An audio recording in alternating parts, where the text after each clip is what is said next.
आसान नहीं था इतना लंबा सफर, मेरी हिम्मत बनी मेरी ईमानदारी, मुझे जिद थी सच दिखाने की और इसका मैंने संकल्प लिया। जो भरोसा मिला है हमें आपसे और अपने टाइम्स नाउ से, उस सब को समेट कर हम तैयार हैं एक नई जिम्मेदारी के।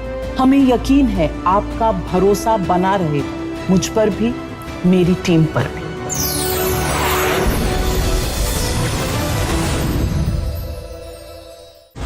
Channel partner Amrita Vishwa Vidyapeetham, Education for Life, Education for Living. Channel partner Kent RO, जो देता है सबसे शुद्ध पानी. Channel partner 8pm Premium Black Music CDs. Channel partner Nourish, साधारण छोड़ो न्यूट्रिशन चुनो.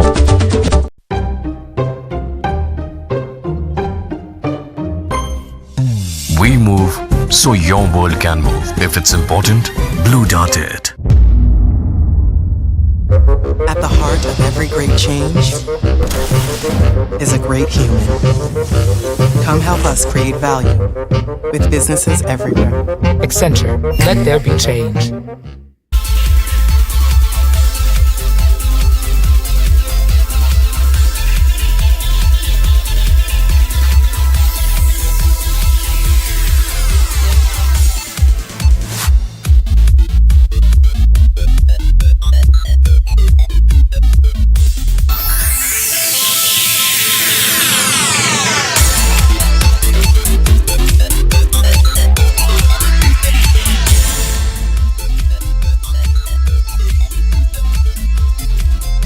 Welcome back. You're watching Buy Now Sell Now on ET Now, and it's time to hit the query segment. We've got Kunal Bothra joining in as well as Vijay Chopra.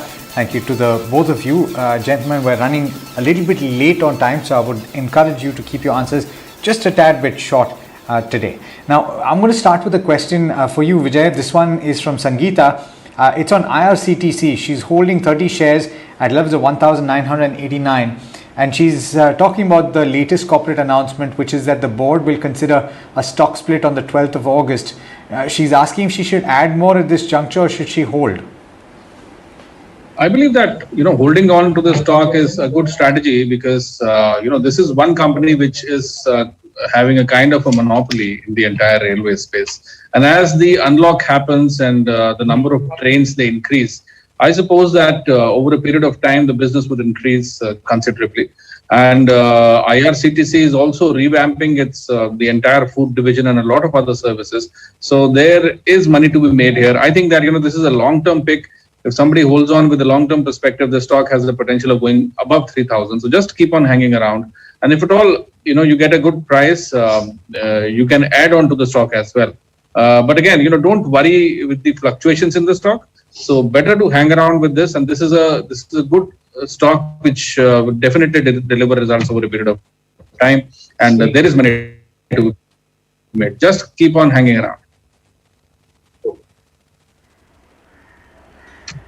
All right. Good morning, Kunal, as well as Vijay. This query is coming in from Padma, and she's saying she has 1,000 shares of Hdfc, which is purchased at 47 rupees per share levels, and 200 shares of Bank of India purchased at 80 rupees per share levels. She wants to know whether she should continue to hold on to these counters or go ahead and sell. And she's thinking that if it is a sell on these counters, then should she shift to metal or auto ancillaries? Kunal, divergent sectors altogether, what should Padma do? Stay put with IDFC Bank of India or take a switch in the sector then?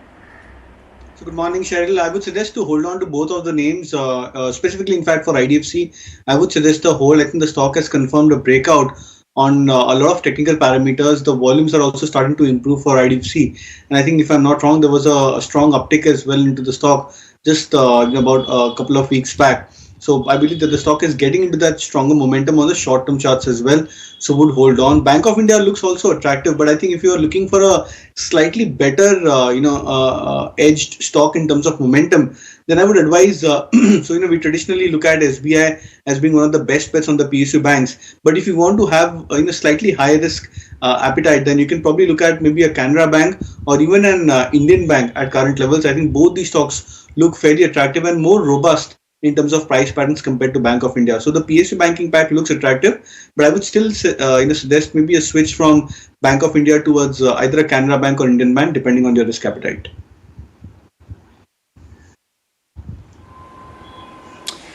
Okay, we've got a question from Manohar. He's asking about GAIL and NMDC. He wants to buy any one of them, and he thinks that technically they're both at the right time to buy. Do you think that that's the case, Kunal, and which one would you pick? Both of these are completely separate charts, different charts in altogether. Behavior, the price patterns, the way in which the stock prices trends. So both of them are completely different. We can't compare apples to apple kind of a comparison over here.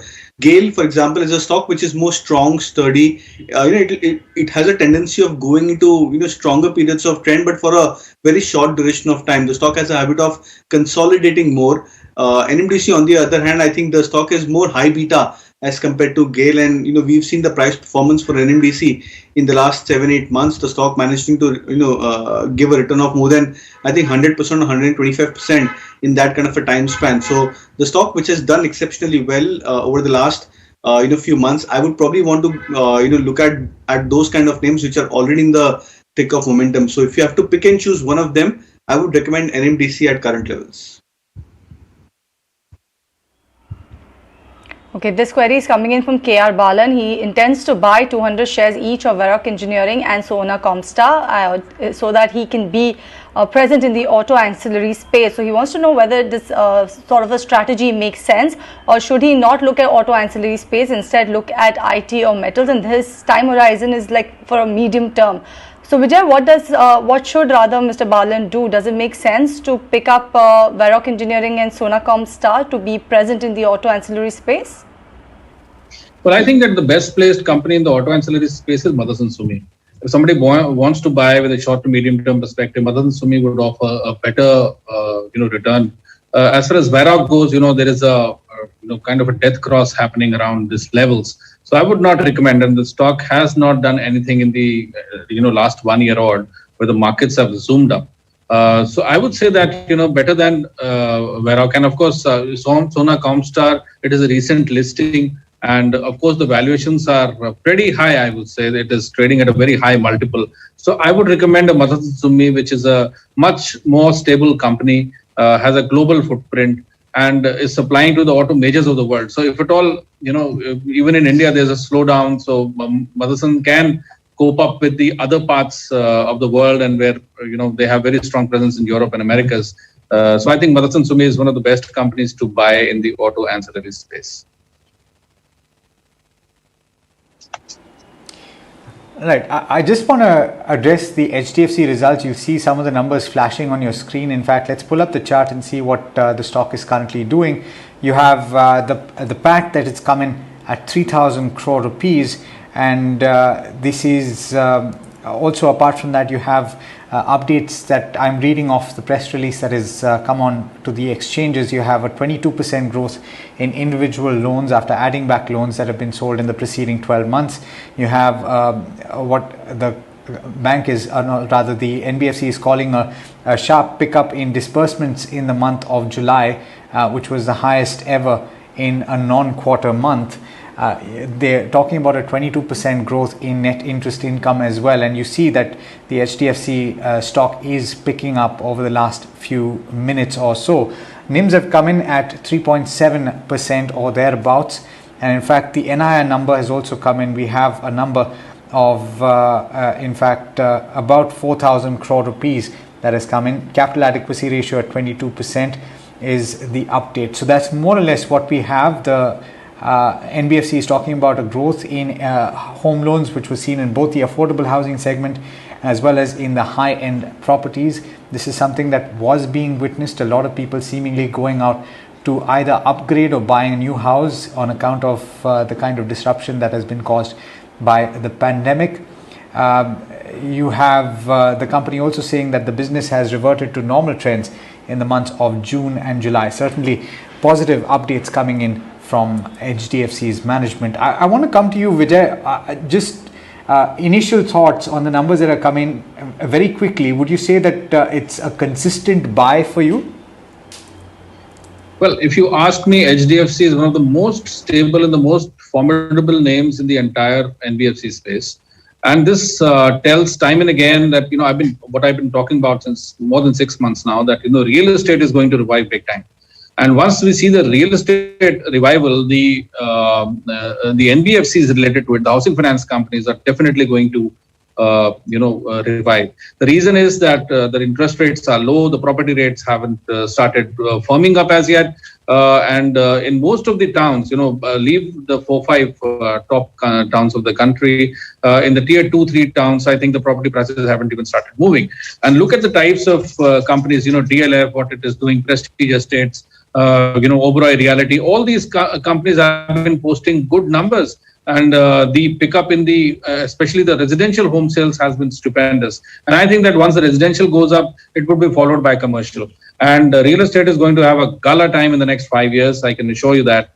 And similarly, so people who are invested in HDFC, they can stay invested. No need to jump into and buy right now, wait for a correction to enter. And, HDFC Twins, you can buy in a correction. Again, I'm saying, and it's a good result. And it's better than expectation result. So just hang around. So I see for housing finance companies doing good. HDFC is great, and followed by Canfin Homes. I like Canfin Homes a lot. So people can buy Canfin Homes also in a correction. So HDFC, great results. Just hang around. Sure, Vijay. We're joined on the phone line by Ashutosh Mishra as well. And the PAT number, Ashutosh, come in at 3,000 crore rupees. NII is coming at just over 4,000 crore rupees, 3.7% NIMs. And they've spoken about the fact that individual loans have grown substantially. What is your initial take on the results? So, definitely the result is better than our expectations. So, we were expecting profit of around 2,850 crores, and which is better than that out there. So, in that perspective, yes, performance is quite good. Even if you look at the collection efficiency is at 98.3%, compared to 98% in the March. I'm talking about the June collection efficiency. So it's clearly indicating that the pressure on the asset quality is relatively less, number one. Number two, if you look at the disbursement growth, it remains quite strong for the company. So, and then the cost of funds remain at a quite relatively lower level. So this, the combination of these three things has helped the company to deliver far superior performance in this tough time. Hi Ashutosh, this is Poonam here joining in. Ashutosh, what do you make of the asset quality? If I'm looking at the kind of provisions that they have made, they made a provisions of 686 crore versus a 719 crore in the last quarter. And also, if I'm going to the results, well, it seems to be a fairly inline number on the net interest income front, and largely even on the profitability front. And management also states that the overall collection efficiency during the month of June has improved to pre-COVID levels. Individual NPAs increased due to slippages on account of the impact of second wave, and the GNPA stand at 11,120 crore, which is close to around 2.24% of the overall loan book. So what do you make of the overall asset quality, Ashutosh? Yeah, so overall asset quality trend is quite encouraging for the, when we are seeing that the collection efficiency in the June itself has crossed the March level, it is clearly showing that the impact was at least on the HDFC Limited compared to the many other NBFCs in the same city and NBFCs in the same place out there. And this is natural also because, the HDFC is normally borrower to the best quality lender to the best quality borrowers and compete with the State Bank of India and other large lenders in this space out there. So the performance on the asset quality from it is remarkably better than many of the players.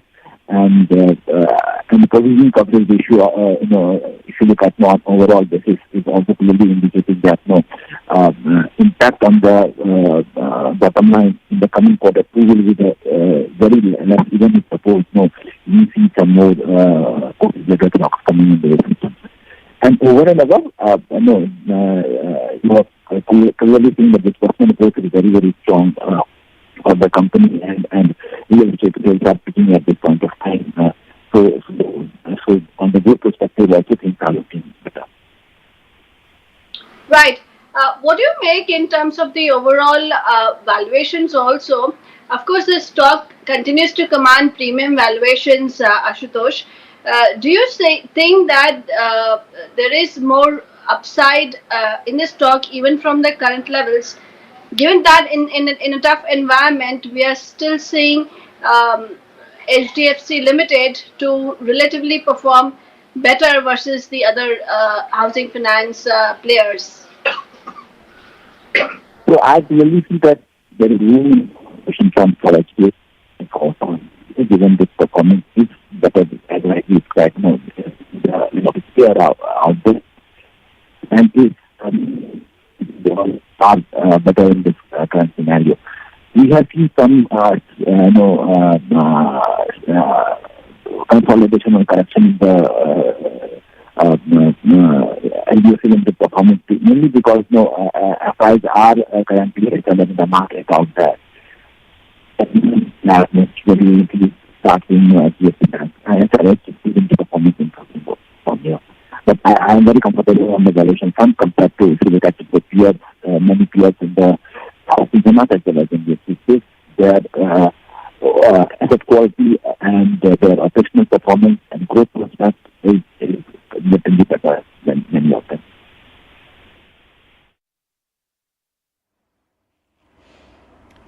All right, Ashutosh, we leave it at there. Thank you for joining us on the show and giving us your first cut on the HDFC Limited earnings. That was Ashutosh Mishra of Ashika Group, as well as thank you, Poonam, for taking us through the earnings of HDFC. Moving on with the queries then, and this one is coming in from Rajat. He wants a fundamental view on UPL. He's looking forward to add this particular counter in his portfolio for the next 1 year. He's saying that the stock has been consolidating over the last 1 month. So what will be a good entry level for it? But since he wants a fundamental view on UPL, Vijay, what's your take on this particular counter? We saw the earnings also come last week over the weekend. So how does UPL actually look? Make sense to add in portfolio? Well, I think it's a good company, and lately, few months back, there was a corporate governance issue, and there was explanation by the company.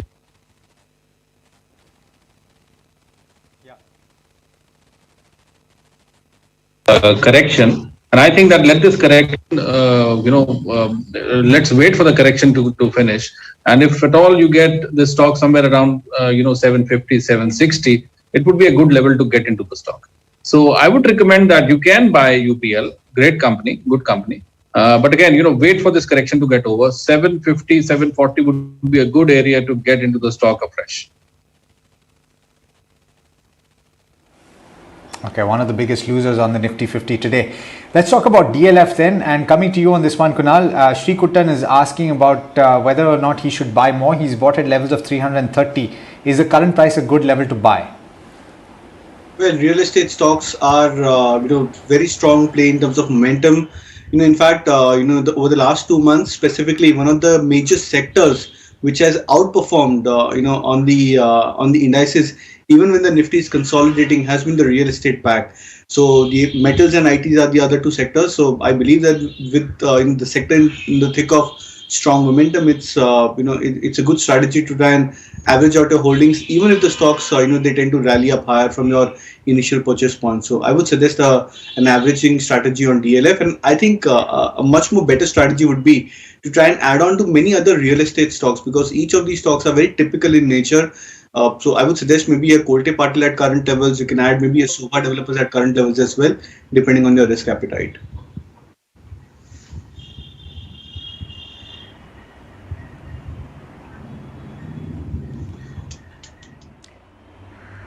All right, this one is coming in from Sumit Kumar, and I believe is saying that he's bought Amrutanjan and Laurus Labs already. He wants to know whether he can add some more in with a long-term view. Kunal, Amrutanjan, Laurus Labs, since paucity of time, would request you to comment on either of one stock. Does it make sense to continue to add onto the portfolio for the longer term? So very quickly, I think, Cheryl, both of these stocks are looking attractive to me on charts. Laurus Labs is making a comeback for itself, the stock which has been consolidating. So is the case with Amrutanjan as well. The stock has, just about recently gone through a patch of a consolidation, but the historical charts are extremely strong for both of these names. So I think it's a good strategy to try and time the stock and use this consolidation as good averaging strategy or averaging point for specifically from a long-term view. Quite a few short-term queries coming in. This one again, Kunal, is for you. India Pesticides bought at levels of 296. Stock is currently at 335. Should they hold on, is a question. I guess it's a recently listed name, Alex, so won't be able to comment on it really. Let me take it across to you then, Vijay. What would you say one should do with India Pesticides? Well, I think that it should book out, and there are great companies which are in this space. I think Insecticides India is also one company which is in the same space, having a price to earning of 15. So Insecticides India seems better because the stock seemingly is a bit expensive at this point of time. So book out and get into Insecticides India. All right, this one is coming from Sagar. He wants a fundamental view on fact. He's bought about 2,000 shares at 42 rupees per share. He wants to understand, Vijay, do you see a growth in the fertilizer segment, especially with China banning exports and Indian government pushing towards agricultural reform? So how does fact look over the longer term? Fundamentals strong, makes sense for Sagar to stay put in this particular counter? Well, yes, for sure. I think that, fertilizer space is one area which has not done much in the last, few years. And there is a huge potential with the government, stepping up the reform process. And of course, there was a policy around the gas distribution, which is a major part in the manufacturing of fertilizer. So I think that, these companies can be held on to in a correction, just get into the stock in a correction, or if you have, just hold on to. So, companies like FACT, RCF, Chambal Fertilizers, these are great companies to have in a portfolio and just hang around. I think that these companies can double up somebody who holds with 3 to 4 years perspective. So there's a huge return in store. So just hang around. And for ones who have already bought, and these fertilizer stocks can be bought into in a correction if somebody wants to get fresh into the stock.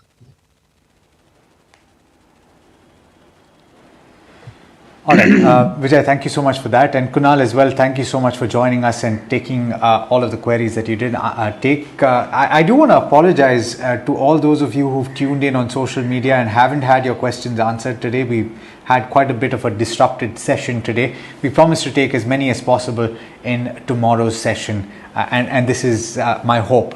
Thank you so much for your patience. We'll be back tomorrow. On that note, we're taking a short break. On the other side, a lot more in terms of corporate interaction. So do stay tuned.